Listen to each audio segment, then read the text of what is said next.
Finance is boring but powerful. Hal-hal sederhana yang gitu-gitu aja yang kalau dilakukan secara disiplin selama terus-menerus bisa membawa kalian ke tempat yang lebih baik, bahkan ke financial independence. Di video ini kami akan spill 10 hal membosankan yang mengantarkan kami FIRE di usia muda di umur 33 tahun. Apa aja? Simak terus video kali ini.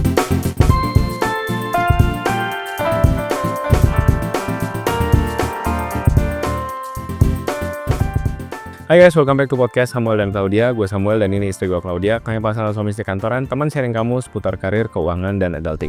Di channel ini kalian akan temukan video-video seputar karir, adulting, keuangan, dan topik-topik menarik lainnya. Jadi kalau kalian suka dengan apa yang kalian tonton hari ini, jangan lupa untuk subscribe untuk support channel ini. Seringkali kalau kita lihat konten-konten finance yang banyak rame itu seputar flexing, seputar pamer kekayaan, seputar mobil baru, seputar rumah baru, rumah mewah, bagi-bagi duit di jalan gitu ya. Memang hal-hal itu menarik dan pasti clickbait dan pasti rame banget yang nonton. Tapi kalau dibawa ke personal finance, dibawa ke gimana sih kita ngatur keuangan kita masing-masing di rumah, sejujurnya sebenarnya personal finance tuh gitu-gitu aja. Personal finance tuh penuh dengan hal-hal simpel yang kita lakukan terus-menerus secara disiplin over time, sehingga akhirnya mendatangkan dampak yang besar itu dari disiplin-disiplin kecil tadi. Nah, di video ini kami mau ceritain 10 hal-hal membosankan, 10 disiplin-disiplin kecil yang membosankan yang kami sudah lakukan. Beberapa di antaranya kami lakukan dari awal karir sampai hari ini yang akhirnya bisa membawa kami bebas finansial di usia 33 tahun. Langsung aja kita simak. Yang pertama, jangan habisin gajimu dan selalu biasain menabung. Terus terang ini bukan sesuatu yang gue lakukan dari awal karir, ini lebih ke istri gue. Tapi gue belajar banyak juga dari Clau tentang gimana kita ngebiasain untuk selalu ada sisa antara income yang masuk dengan pengeluaran tiap bulannya. Nasihat yang simple dan udah pasti sering kali kita dengar ya, mungkin dari zaman kita kecil, dari orang tua, bahkan dari kakek nenek. Tapi ini true as gold ya, walaupun kayaknya sepele, walaupun kayaknya ya gitu doang. Tapi ini penting dan pada kenyataannya susah dilakukan. Apalagi buat kita-kita yang masih UMR, yang masih ngepas-ngepas banget pendapatannya, sedangkan pengeluarannya kayaknya banyak banget gitu ya, pengeluaran basicnya. Dan itu pun kami pernah lewatin di zaman-zaman fresh grad ya. Again, aku sendiri yang waktu itu fresh grad harus support kedua orang tuaku yang udah gak kerja, harus bantu kedua adikku yang masih kuliah. Itu rasanya tuh gaji kayak numpang lewat aja tiap bulan. Tapi ya, kalau diusahain bisa lah nabung. Nabung sebanyak-banyaknya juga berapa sih? Paling mungkin 100-200 ribu tiap bulan. Nah, ada orang-orang yang berpikir, ngapain lah kalau nabung 100-200 ribu aja. Udah lah itu mau dihabisin aja, sekalian aja buat pakai makan enak. Nggak ada faedahnya, ya nggak berasa, nggak akan kemana-mana nabung segitu doang mah. Nah, tapi yang perlu kita ingat lagi-lagi adalah habitnya. Kalau kita terbiasa menyisihkan sebagian pendapatan kita untuk ditabung, walaupun nominalnya nggak besar, tapi habitnya itu yang akan kita buat terus, Pak. Pada saat nanti penghasilan kita lebih besar, kita udah kebiasaan nih untuk menyisihkan sebagian untuk ditabung. Aku ingat banget nih hasil tabungan salah satu yang paling berasa ya, dan paling berkesan, kayaknya 2 tahun setelah kerja atau 4 tahun kayaknya setelah kerja, akhirnya berhasil nih waktu itu beli emas 100 gram ya. Pada waktu itu masih berapa ya, 40 jutaan gitu. Nah ternyata 10-12 tahun kemudian hari ini kayaknya udah hampir 4 kali lipat ya. Kemarin kami cek, jadi harganya udah meningkat luar biasa. Kayaknya dengan harga yang sama cuma dapat separohnya apa. Jadi ternyata nabung itu nggak perlu nunggu banyak ya, tapi justru makin cepat nabung makin baik. Karena pertumbuhannya, apalagi kalau kita, ya tadi itu ya emas contohnya, itu pertumbuhannya lumayan banget dalam 10 tahun terakhir. Yang kedua adalah tracking pengeluaran. Nah, gimana caranya bisa ada sisa untuk ditabung kalau pengeluaran nggak pernah tracking? Kalau pengeluaran kita nggak pernah tahu berapa keluar tiap bulannya gitu. Ini kebiasaan yang dari dulu sampai sekarang kami lakukan terus. Jadi kira-kira lama-kelamaan tuh kita tahu angka pengeluaran tiap bulan tuh berapa. Jadi buat kalian yang sering bilang uangnya habis aja atau tiba-tiba ada aja, nah coba deh lakukan tracking pengeluaran. Sesimpel ya mungkin cara paling sederhananya ngumpulin bon, dibawa ke rumah, dicatat di Excel untuk tahu hari ini belanja di mana aja gitu. Atau kalau males pakai bon-bonan ya udah mungkin kalian bisa cek mutasi rekening. Kalau bayarnya pakai kris, hari ini kan kris terus gitu kan.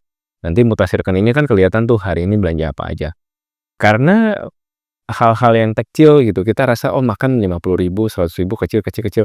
Lama-lama adds up gitu, lama-lama banyak juga. Dan kalau kita nggak cek secara detail tiap bulannya, nantinya agak susah untuk kita bisa evaluasi keuangan ya gitu. Kita merasa kita boros, tapi kita nggak tahu borosnya sebenarnya di mana ya. Apakah makanan, apakah langganan streaming berbayar, apakah karena pakaian, apakah karena nonton konser gitu. Jadi kita lebih baik punya catatan pengeluaran supaya bisa tahu kalau mau melakukan penghematan itu bisa attack pengeluaran yang mana. Yang ketiga, bikin sistem menabung otomatis. Nah, tadi kan di yang poin pertama kita udah bilang ya untuk biasain diri menabung.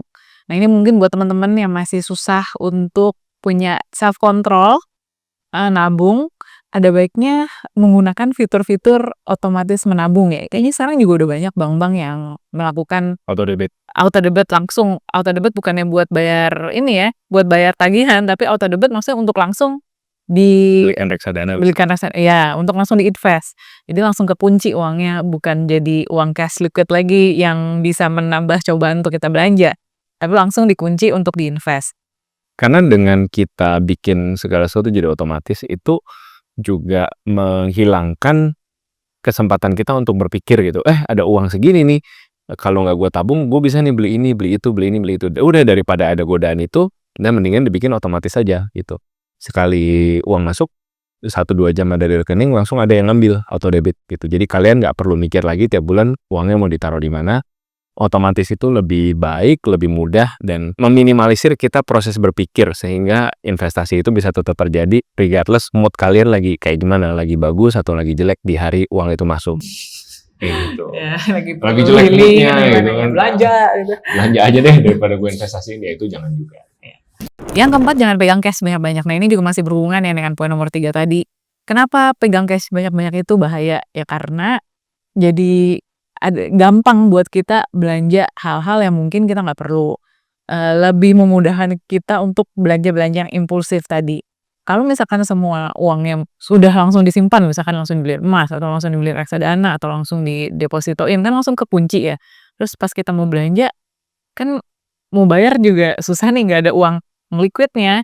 Jadinya kita akan terbiasa untuk mikir, bentar gue mikir dulu ini benar-benar perlu nggak ya gitu. Karena kan pasti butuh waktu untuk dicairin, minimal mungkin 2-3 hari kerja. Nah, itu lumayan tuh untuk mendelay dan membuat kita untuk having a second thought benar-benar perlu atau enggak barang-barang yang kita mau beliin ini.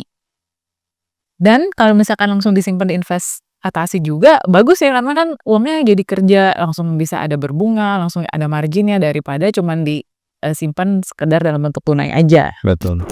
Yang kelima, jaga lifestyle to live below our means. Tadi udah dicatat, tadi udah punya kesadaran bahwa harus ada sisa gajinya untuk ditabung. Ya secara sadar, pilihlah pilihan-pilihan hidup yang sebenarnya kita mampu sih beli yang lebih mahal, tapi udah kita pilih aja yang di bawah itu deh gitu. Kita live below our means, kita biasakan diri untuk disiplin supaya terbiasa gitu, hidup di bawah standar kemampuan kita. Ada pernyataan yang bilang, just because you can doesn't mean you should gitu kan. Ya, just because you can doesn't mean you should. Bisa sih kita beli mobil satu lagi misalkan. Mampu sih bayarin STNK satu lagi, bayarin servis satu lagi, ngisiin bensinnya, nyicilinnya, dan segala macam. Sebenarnya mampu-mampu aja. Tapi sebenarnya lifestyle yang sekarang, ini cerita kami ya. Kami mobilnya satu, kemana-mana itu sekarang prioritasin dipakai buat nganter anak. Jadi kalau ada ya salah satu dari kami kan pasti nganterin anak ke sekolah, nyetirin. Nah, kalau ada salah satu yang lain yang mau ada urusan ke tempat lain, ya mau nggak mau nganterin transportasi umum. Bisa sih lebih nyaman lagi, misalkan kita beli mobil listrik deh satu lagi atau apa gitu. Tapi kalau dipikir-pikir, nggak apa-apa juga sih kami menggunakan transportasi umum, karena misalkan pergi ke tempat lainnya tuh cuma sekali-sekali untuk bisnis meeting, atau kadang bisa di-reimburse karena pergi kerja. Jadi bisa naik taksi gitu ya. Ya balik lagi bisa sebenarnya gitu itu semua. Tapi kalau kita bisa terus ikutin, lama-lama standarnya itu maju gitu dan nggak tahu kemana majunya gitu ya kan. Sering teman-teman dengar kan, mungkin dulu punya motor, pengen punya mobil, terus pengen punya mobil Eropa, habis itu pengen punya kapal, pengen punya helikopter dan segala macam gitu. Jadi kayak Itu kalau kita ikutin terus ya nggak ada habisnya. Jadi secara sadar kami tuh memilih untuk ya udah, ini the goalpost is here, ini udah sampai sini aja, kita nggak usah gerak-gerak lagi dari sini gitu. Itu membuat kami lebih mudah mengatur hidup dan juga secara keuangan ya all the money that we get outside of the needs kita bisa dengan mudah investasikan gitu karena kita udah nyaman dengan gaya hidup kita yang sekarang. Jadi sebenarnya ini juga exercise self control ya. Ya. Karena kalau kita nggak latihan tadi itu nggak latihan kita punya self control ya itu gampang banget untuk kita spending. Jadi memang latihan self control itu harus dilatih ya dari hal-hal yang kecil tadi yang kayaknya oh cuman ini ya kita coba menahan seminggu sekali aja deh makan di luarnya kalau Sabtu udah mungkin Minggu kita makannya di rumah. Itu kan kayaknya hal-hal kecil kayak mungkin cuman ya save 200-300 ribu tapi latihan self control itu lama-lama oh ya kita jadi bisa menahan diri untuk nggak usah upgrade mobil misalkan atau untuk upgrade rumah misalkan ya udah cukup yang segini sesuai dengan yang kita butuhkan sesuai dengan standar yang kita nyaman gitu. Jadi latihan self control ya sebenarnya. Yang keenam adalah punya financial goal yang jelas. Semua uang yang ada di rekening mau digerakkan kemana, mau ditaruh di mana, mau beli instrumen investasi apa, semuanya ada tujuannya. Ini penting banget terutama di tengah gempuran so-called financial investment, financial influencer guru yang ada di social media. Semuanya bilang investasi gue paling bener, investasi gue paling cuan, ke sini aja masuk uangnya karena tren, karena semua orang masuk ke instrumen investasi ini. Tapi setelah kalian lihat-lihat misalkan, oh oke, ini bisa memberikan return 30% setahun. Wah, saya juga mau gitu ya, banyak banget. Tapi saya sebenarnya nggak perlu 30% setahun. Saya cukup dengan 10% per tahun. Saya cukup dengan 7% per tahun atau berapapun lah yang kalian butuhkan saat ini. Tergantung tujuan keuangan kalian. Jadinya kalian bisa punya clarity sebenarnya gue perlu masuk instrumen investasi ini atau enggak.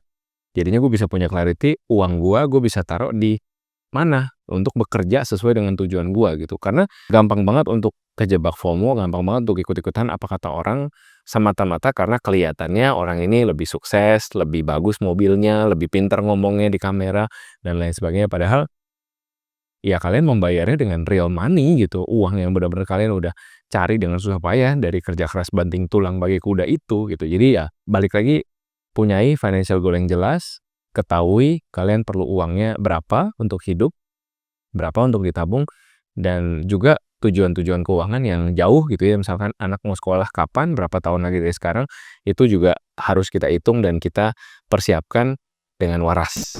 Oke, yang ketujuh setelah kita tahu financial goals kita mau kemana, apa, butuhnya berapa, kapan, berarti kan kita juga tahu nih cukupnya kita tuh di mana. Karena setiap dari kita punya resources yang amat sangat terbatas yaitu waktu, umur. Nah itu kan kalau misalkan kita mau oke pokoknya saya mau pokoknya kerja sekeras-kerasnya untuk nabung sebanyak-banyaknya, sebanyak apa gitu kan mungkin dananya. Ya nggak apa-apa sebanyak-banyaknya aja mungkin sampai kayak punya kolam poin Paman emas Gober. gitu ya kayak Paman Gober. Tapi kita kan tahu gitu sebenarnya sebenarnya nggak mungkin nggak butuh sebanyak itu. Banyak hal-hal juga yang sebenarnya jauh lebih berharga daripada sekedar menumpuk koin emas. Ya seperti ya mungkin kita bisa membangun hubungan yang sehat dengan anak, dengan keluarga, lebih banyak spend waktu, lebih banyak ngobrol, lebih membersamai mereka. Karena kan ya kita juga tahu ya anak-anak tuh gedenya cepet banget gitu kan. Kalau mungkin ngeliat orang gede atau teman-teman kita yang udah dewasa ya ketemu 5 tahun lagi, 10 tahun lagi ya kayaknya berasanya gitu-gitu aja. Tapi kan kalau ngeliat anak nggak kayak gitu ya, cepet banget gitu. Tau-taunya oh udah umur 2, oh udah TK, oh udah SD, udah SMP, habis itu udah dia mandiri deh. Gitu. Jadi kita harus tahu sih cukupnya kita di mana. Mengevaluasi lagi sebenarnya aku cukup nggak ya rumah kayak gini gitu kan. Apakah aku mau rumah yang 90 meter persegi, 120, 2000 meter persegi. Nah itu kan masing-masing kita menentukan sendiri cukupnya di mana, balance-nya di mana antara keuangan dan resources kita untuk ngejar income-nya tersebut. Yang berikutnya adalah menghindari produk investasi yang tidak sesuai dengan tujuan keuangan. Jadi kalau teman-teman tadi ya udah terbiasa merasa cukup, udah terbiasa nge-track pengeluaran, udah tahu gaya hidup yang kalian inginkan seperti apa, otomatis kalian tahu kalian mesti taruh uang kalian di mana. Kalian perlu instrumen investasi yang seagresif apa. Kalian perlu instrumen investasi yang ngasih kalian return berapa persen per bulan, per tahun gitu. Jadi nggak perlu setiap instrumen investasi baru yang katanya cuan terus kalian masuk karena si influencer A bilang gitu, karena si teman kalian bilang yang lain. Jadi itu semua bisa dihindari, resiko-resiko itu bisa dihindari kalau kalian udah tahu tujuan investasi kalian mau kemana. Jadi untuk memilih instrumen investasi ini menurut aku juga sangat penting ya, karena kan kita udah capek-capek menyisihkan, jangan sampai juga kita memilih instrumen investasi yang salah. Nggak apa-apa kalau belum ngerti yang canggih-canggih, kita belajar yang sederhana dulu, yang mungkin kayaknya, return-nya nggak terlalu menarik ya, tapi stabil, yang mendingan nggak apa-apa gitu dulu sambil mempelajari mungkin instrumen-instrumen lain yang lebih canggih-canggih. Karena daripada udah asal milih yang canggih-canggih, asal ikut-ikutan terus rugi, karena kalau kita rugi yang kasih informasi ini atau yang kasih advice ini nggak akan mau ikutan tanggung jawab gitu. Jadi in the end, tanggung jawab kita sendirilah. Pilihan maksudnya kita mau milih investasi apapun itu, ya tanggung jawabnya di kita sendiri, ya rugi kita yang tanggung sendiri, kalau ada untung juga kita yang nikmati sendiri. Jadi lebih baik memilih dengan hati-hati daripada gegabah. Selanjutnya, jangan lupa untuk proteksi sebelum investasi. Kebanyakan dari kita udah keburu masuk ke instrumen investasi yang canggih-canggih, yang heboh-heboh, yang risky gitu ya. Sebelum paham bahwa sebenarnya sebelum investasi ya kita perlu ada tahapan-tahapannya loh gitu. Sebelum kalian bisa menyisihkan uang untuk berinvestasi. Termasuk ya kalau berkaca pada pengalaman kami benar-benar main aman gitu ya. Saya benar-benar tadi kalau cerita instrumen investasi kami bertahun-tahun itu deposito doang. Kemudian sepanjang umur karir kami selalu tercover oleh asuransi kantor. Setelah kami resign dari kantoran, kami juga beli asuransi penyakit kritis. Terus setelah selesai dari kantor, kami juga punya asuransi kesehatan. Jadi semua yang sifatnya resiko, ya kita pikirin dulu gitu. Karena hidup kan nggak cuma buat cari cuan doang. Kayak sekarang juga kami lakukan tiap pagi nge-gym, tiap pagi olahraga. Itu juga bagian dari kami ngelola resiko kesehatan ya. Kalau kami nggak hidup sehat, kalau kami makan sembarangan, aktivitas sembarangan, mau uang sebanyak apapun juga nggak ada gunanya. Jadi ya balik lagi, temanya kan boring things, boring disiplin yang kami lakukan. Boring nggak olahraga dibagi? Boring ya? Boring. Kadang-kadang ada saat-saatnya kayak aduh malas banget. Aduh harus olahraga lagi gitu. Aduh harus ini lagi angkat beban lagi, ngelakuin gerakan yang sama lagi tiap pagi. Ya tapi itu jadi ya udah sesuatu yang kami pilih untuk lakukan karena kami tahu hal-hal yang disiplin tadi, hal-hal yang boring tadi itu perlu gitu. Itu akan bawa kebaikan buat kami di long term-nya. Poin ke-10 harus tetap fleksibel. Karena ya dalam hidup kita nggak pernah tahu ya apa yang akan terjadi. Kita bisa plan A, B, C, D, mau ke sini, kapan, tapi we never know what will actually happens in the end. Jadi apapun itu kita harus tetap stay fleksibel. Misalkan oke, udah bisa fire pun, why not keep ourselves productive gitu. Karena again kita nggak pernah tahu nih apa yang akan terjadi di masa depan. Sepintar-pintarnya kita invest, pintar-pintarnya kita ngatur uang. Again, we never know. Selalu mungkin akan ada perubahan plan. Mungkin suatu hari nanti tiba-tiba ya mau pindah negara mungkin ya, atau nanti mau tambah anak lagi mungkin. Nanti itu pasti semua akan mengubah angka fire-nya, akan mengubah planning-planning yang sudah disusun selama ini. Tapi ya jangan sampai juga kita hidup ya udahlah karena udah terpaku kayak gini terus sakit gitu ya. Terus kalau ada perubahan dikit terus jadi stres, jadi marah. We want to keep it flexible juga karena ya again we never know how life unfolds in the future. Iya. Ya itu tadi 10 hal boring yang kami lakukan untuk bisa achieve FIRE di usia 33 dan sustain FIRE. Ini udah 3 tahun kalau sustain FIRE tanpa income aktif dari kantoran. Bagaimana dengan kalian? Menurut kalian dari 10 ini udah berapa yang kalian lakukan? Dan kalian mungkin punya target FIRE juga di umur berapa kalian mau FIRE? Mungkin boleh share saya juga di kolom komentar di bawah. Thank you guys so much for watching. Take care and see you in the next video. Bye!